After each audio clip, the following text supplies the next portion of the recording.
Hello viewers, मेरा नाम doctor Rajendra Singh Rajawat है। इस वीडियो में हम फाइलम आर्थ्रोपोडा के क्लासिफिकेशन के बारे में चर्चा करेंगे। सबसे पहले अगर हम बात करें तो फाइलम आर्थ्रोपोडा जो कि जंतु जगत का सबसे बड़ा फाइलम है, जिसमें सर्वाधिक जंतु जातियां पाई जाती है, उसे 3 सब फाइलम यानी कि उपसंघों में वर्गीकृत किया गया है। पहला उपसंघ है ट्राइलोबाइटोमॉर्फा। ट्राइलोबाइटोमॉर्फा का मतलब है ऐसा शरीर जिसके अंदर 3 लॉब्स पाई जाती है, यानी ट्राइलॉब्ड बॉडी जिसमें हो, और इसका एग्जाम्पल है ट्राइआर्थस। दूसरा हम बात करते हैं चैलिसरेटा। चैलिसरेटा दूसरा जो सब फाइलम है, उसके अंतर्गत 2 क्लासेस यहाँ पर होती हैं। पहली क्लास है मीरोस्टोमेटा और दूसरी क्लास है अरेक्निडा। और अरेक्निडा का जो सबसे इंपॉर्टेंट एग्जाम्पल है दैट इज स्कॉर्पियन।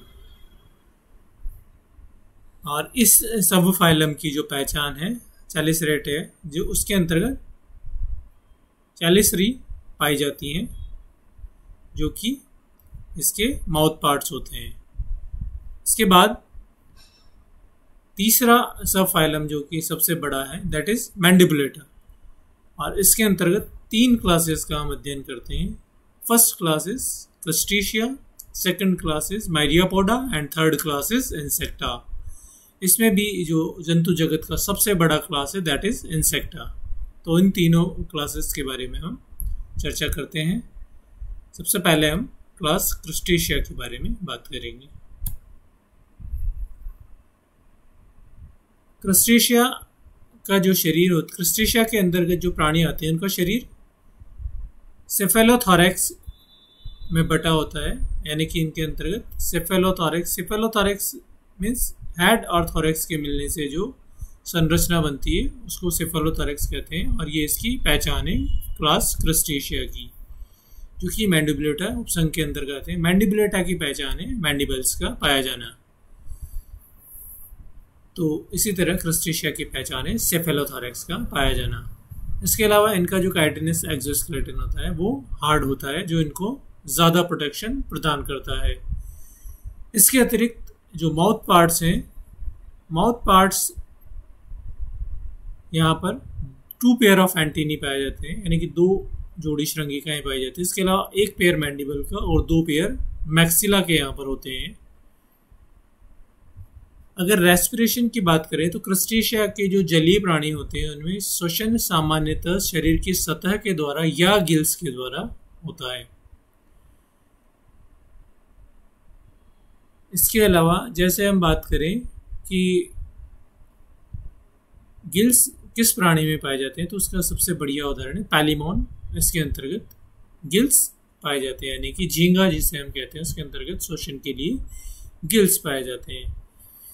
इसके बाद एक्सक्रीशन की अगर बात करें तो वो ग्रीन या एंटीनरी ग्लैंड्स के द्वारा होता है।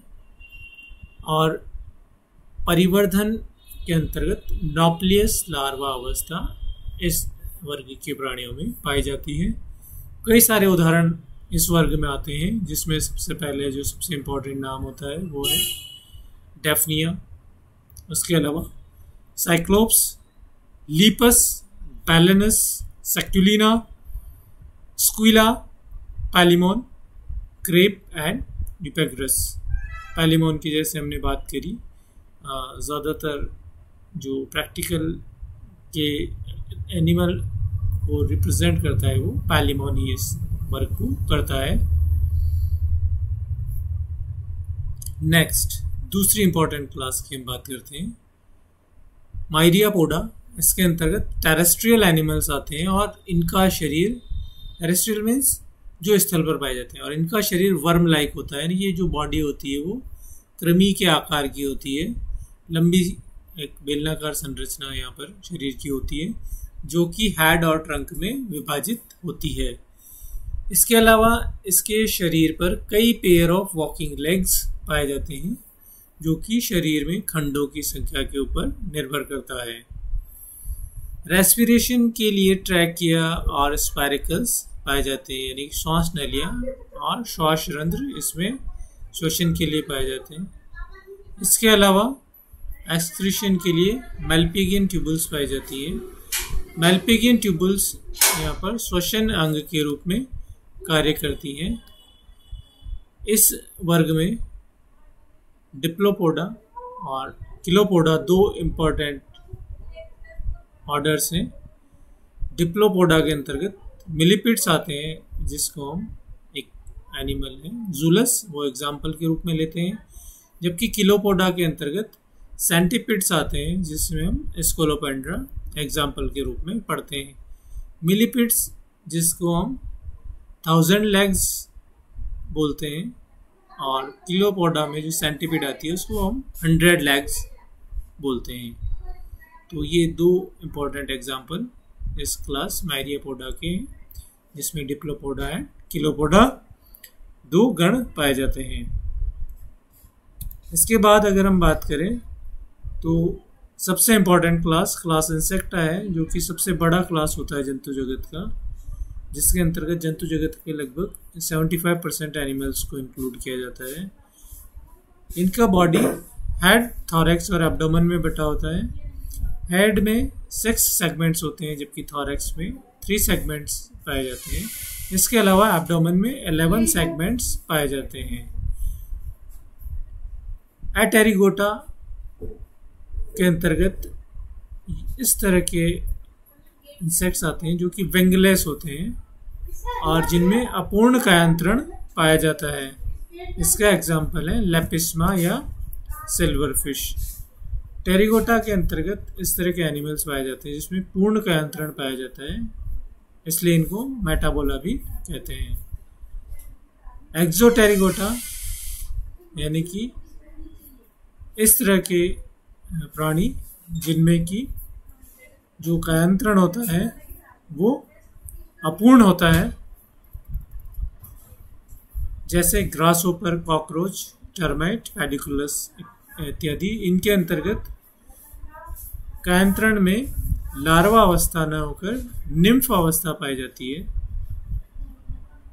जबकि एंडोटेरिगोटा के अंतर्गत पूर्ण कायांतरण पाया जाता है, जैसे beetles, butterfly, moth, house fly, mosquito, Apis इत्यादि, जिनमें कि पूर्ण कायांतरण पाया जाता है और परिवर्धन के दौरान लार्वा अवस्था पाई जाती है।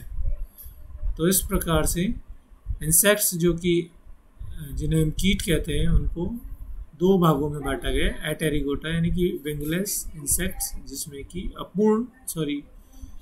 कायांतरण एब्सेंट होता है, जबकि टेरिगोटा जिनके अंतर्गत कायांतरण पाया जाता है। तो इसमें एक्सोटेरिगोटा के अंतर्गत अपूर्ण कायांतरण होता है, इसमें निम्फ अवस्था पाई जाती है, जबकि लार्वा अवस्था एब्सेंट होती है।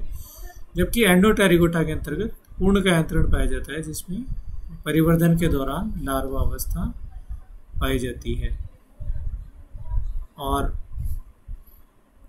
इस प्रकार के जो इंसेक्ट होते हैं जिनमें पूर्ण कायांतरण पाए जाते हैं, उसका एग्जाम्पल है beetles, butterfly, moth, house fly, mosquito और एपिस, जिसमें हम पढ़ते हैं कि कई प्रकार के अलग अलग जो लार्वा अवस्थाएं इनमें पाई जाती हैं।